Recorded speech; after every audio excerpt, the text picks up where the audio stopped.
Cosa aspetti? Va ora in onda. Lo sapevate che il giusto equilibrio tra mente e corpo conducono Alessandra Rovida e Manuel Muttarini.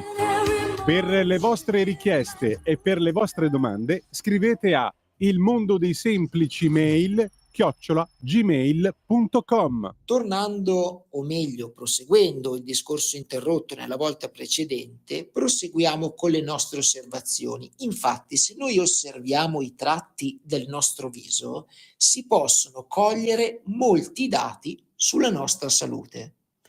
A volte si arriva ad anticipare il paziente nell'esporre quelli che sono i propri sintomi. Vi faccio un esempio sulla degenerazione polmonare.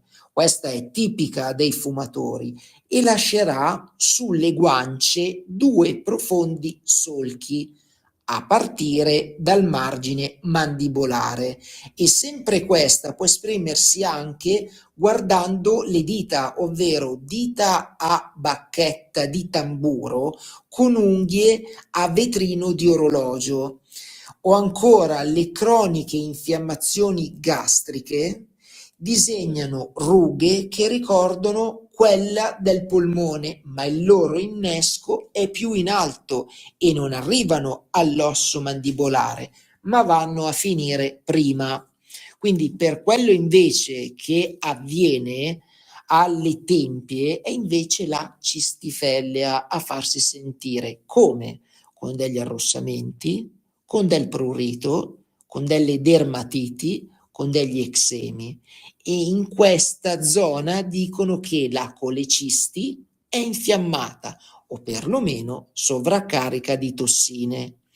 Ancora, un altro esempio è il mal di testa. Vedete, anche il mal di testa alle tempie è espressione della colecisti.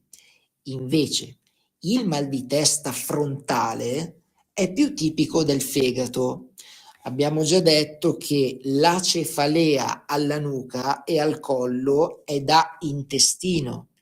Il mal di testa al vertice può essere il fegato quanto lo stomaco, perché alla fine comunque sono tutti collegati. Quindi naturalmente quello che bisogna capire sempre è che se il fegato, che l'abbiamo visto più di una volta, il nostro organo emultore, e svolge un filtro, è intasato, come vi abbiamo detto l'altra volta, sarà compito degli altri organi andare ad avvisarci per quanto riguarda il discorso di dire: attenzione, è il caso di prestare un aiuto all'alimentazione. Oltre a questo, diamo uno sguardo ai segni sulle mucose. Quindi altrettanto interessanti sono le mucose. Sentiamole assieme. L'antica medicina tradizionale cinese recita che gli occhi dipendono dal fegato e dall'intestino, in particolare la vista dipende dal fegato. Il naso è specchio di stomaco e intestino. Le orecchie sono reni e intestino. La bocca, la lingua, la gola, faringe e laringe, fin giù ai bronchi e ai polmoni, è tutto intestino, tanto che l'organo collegato al colon è proprio il polmone. Quindi adesso, guardando appunto l'intestino, cosa fa? Si serve delle aperture anatomiche, perché da lì è più facile svuotare, perché la via è già aperta. L'intestino scarica dagli occhi, dal naso, come abbiamo detto, dalle orecchie, dalla gola, dai bronchi, facendoli secernere, oppure li infiamma o fa tutte e due le cose insieme. Quindi in seconda battuta sono in causa il fegato per gli occhi, lo stomaco per il naso e i reni per le orecchie. Anche noi, quando facciamo riflessologia, se tocchiamo a volte i reni e i reni hanno delle difficoltà, andiamo subito a vedere se il soggetto ha dei problemi a livello dell'udito. Torniamo ancora all'intestino intasato, che può scegliere di scaricare tossine attraverso gli occhi, più frequentemente l'occhio sinistro, poiché rispecchia la lateralità dell'ultimo tratto intestinale, più carico lui di tossine, perché ricordiamo, lo stomaco e l'intestino si esprimono più a sinistra, il fegato e il coliciste prediligono la destra. Quindi all'inizio potremo notare magari un'irritazione delle ghiandole lacrimali dell'occhio all'interno, e poi invece piano piano si vede proprio un prurito, si avverte un gonfiore e calore. Se abbiamo questi sintomi in questo punto dell'occhio, cominciamo pure a pensare che il vostro intestino vi chiede aiuto. Può risolversi così nell'arco di qualche giorno, ma può anche progredire arrossando la sclera fino a estendersi a tutto l'occhio. È il classico occhio rosso con bruciore, prurito ed eritema, che sembra proprio un occhio parzialmente o del tutto iniettato di sangue. Quindi è proprio una cosa necessaria e da farsi subito di pulire l'intestino. A questo punto l'occhio può poi iniziare a secerne in una sorta di lacrimazione più densa e collosa del normale. L'occhio sembra lacrimare senza motivo, ma non si tratta di lacrime, sono le tossine intestinali che vengono eliminate. Quindi dovete essere quasi quasi contenti che il lavoro si sta risolvendo. Questo è quanto abbiamo visto oggi, ma perché abbiamo fatto questo discorso? Questo l'abbiamo fatto perché nelle prossime puntate andremo a offrirvi un'indicazione importante su un'altra branca della naturopatia che non è molto conosciuta, anche se voi in queste 2 puntate possiamo dire ne avete avuto quasi un'anteprima. Stiamo parlando della visologia.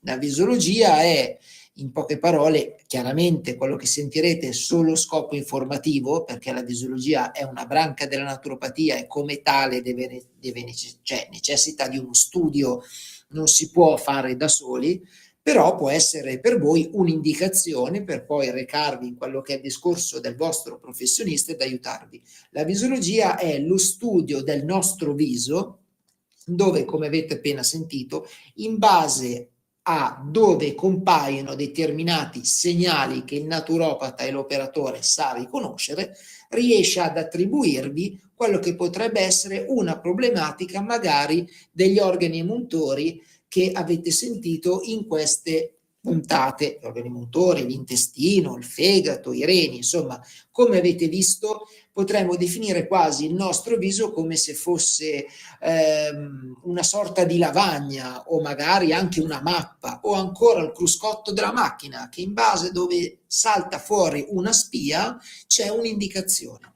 Per ora è tutto, grazie come sempre per essere rimasti con noi, l'appuntamento è per la settimana prossima. Per le vostre richieste e per le vostre domande scrivete a ilmondodeisemplicimail@gmail.com. Avete ascoltato? Lo sapevate che?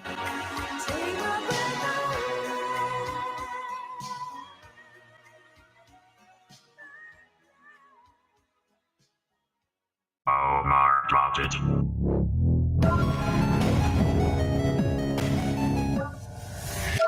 Bentrovati amici, oggi parliamo di un pericolo di truffe che non riguarda quello che è internet, ma sono truffe reali, truffe di tutti i giorni.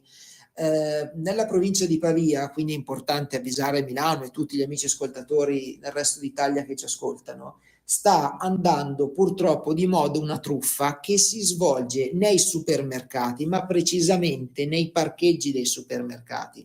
Cosa succede?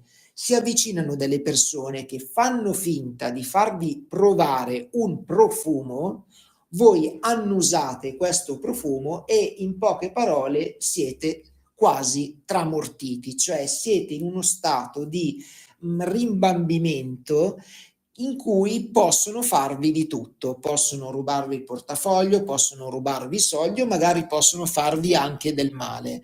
Quindi queste persone si avvicinano magari con un'auto e vi dicono magari scusi, può sentire questo profumo perché mi sembra strano. Ecco, voi basta dirgli state su da dosso oppure armatevi sempre comunque di qualcosa che di legge è possibile ottenere, lo spray al peperoncino, e cercate di starne lontani. Un'altra truffa che avviene sempre nel parcheggio dei supermercati avviene in questo modo. Voi salite in macchina, una persona si avvicina, vi fa bussare il vetro, voi tirate giù il vetro, se dall'altra parte per sbaglio avete una borsa con magari dentro il portafoglio, il telefono o altro e avete giù il finestrino, cosa succede? Mentre voi parlate e siete distratti, quell'altro arriva e vi porta via tutto. È successo anche che rompono il vetro per portarlo via, quindi prestate tantissima attenzione. E un'ultima, ma non meno importante, è quella del finto sasso. Vi posso garantire che è capitato un mio conoscente. Questa persona stava guidando e aveva davanti a sé una macchina che andava pianissimo. Lui l'ha sorpassata. Nel momento che l'ha sorpassata si è sentito come un rumore, una botta. Questa persona si è accorta e ha detto: ma strano, non ho fatto nulla. Quello dietro di lui che andava piano, che è stato sorpassato, ha continuato a fargli gli abbaglianti, come per dire: fermati, fermati. Lui, avendo capito il gioco, si è fermato all'interno di un borgo dove c'era un bar, è sceso e ha detto: dimmi, sì, tu mi hai urtato, mi hai rotto lo specchietto, non facciamo la constatazione, basta che mi dai quello che hai e va bene così. Ecco, non fermatevi assolutamente. Qualora vi facessero dei fari, degli abbaglianti, lasciate perdere. Se avete la possibilità di avere l'auto collegata col Bluetooth, quindi che non prendete in mano il telefono, chiamate subito la polizia e avvisate di quello che accade. E nel caso vi doveste fermare, fermatevi sempre davanti a un bar o in zone abitate dove c'è comunque delle persone che possono aiutarvi. E chiudetevi sempre in auto, soprattutto a Milano, tenetevi chiusi all'interno. Grazie per essere stati in mia compagnia, l'appuntamento è per la settimana prossima. Omar dropped it.